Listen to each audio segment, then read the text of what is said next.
Ipoprotesta ng DFA ang banggaan ng dalawang barko ng China na humabol sa barko ng Pilipinas sa Bajo de Masinloc. Wala pa namang katiyakan kung ano ang sinapit ng mga China Coast Guard personnel sa nabanggang barko. Narito ang report.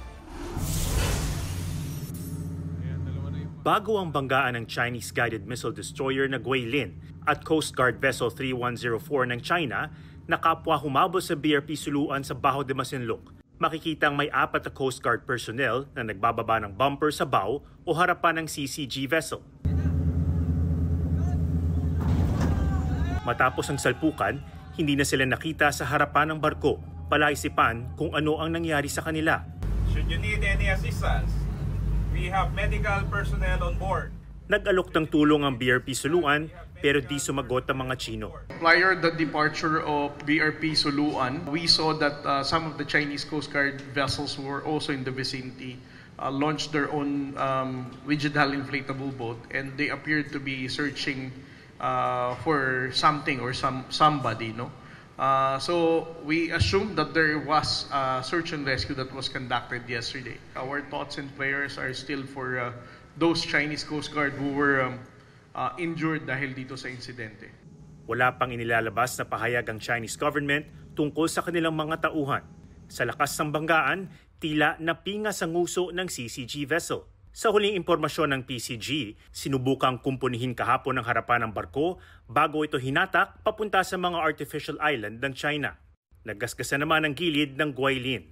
Ang BRP Suluan, bumaluktot lang ang flagpole at walang nasaktan sa mga sakay.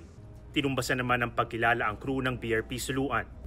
Pero kung tutuusin, posibleng mas malala ang tinamo nitong pinsala kung nabigo sa pag-ilag ang barko.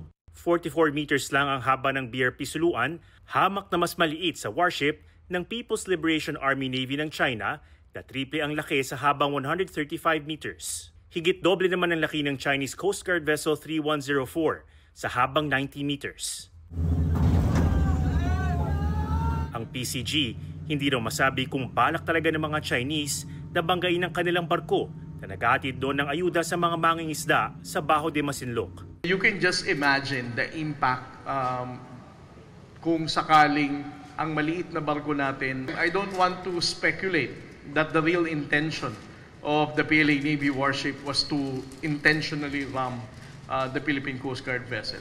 I still stick with our initial assessment yesterday na there was only a miscalculation on the part of the PLA Navy warship kung kaya't nagkaroon ng collision. Pero para sa AFP, nananadya ang China at may balak mambangga. Yung PLA Navy ship ay talagang ang pakay niya, ang objective niya ay i-ram yung ating Philippine Coast Guard. Mabuti na lang at mabilis yung ating Coast Guard na iwasan niya yung PLA Navy at yung Chinese Coast Guard. Maghahain ng diplomatic protest sa nangyari ang Department of Foreign Affairs. We are of the view that this is a situation whereby we have to be more careful and we still go back to the process of whereby diplomatic dialogue and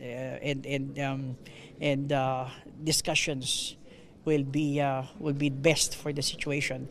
Are we going to summon the Chinese ambassador in Manila? I think there has been a process, but we're still rethinking the whole issue. We have not yet. Pilipinas naman ang sinisisi ng Foreign Ministry ng China. Anila, tigilan na ng Pilipinas ang mga mapanghamong hakbang. Pinalagan ito ng ating Defense Department. I'm already tired of contradicting, and I don't want to answer a blatant lie and glorify it. And everybody knows the truth, really. Why will we pick a fight? That's what the President said yesterday. Who in his or her right mind will initiate a conflict when you are a smaller country? Common sense, unless they don't have any.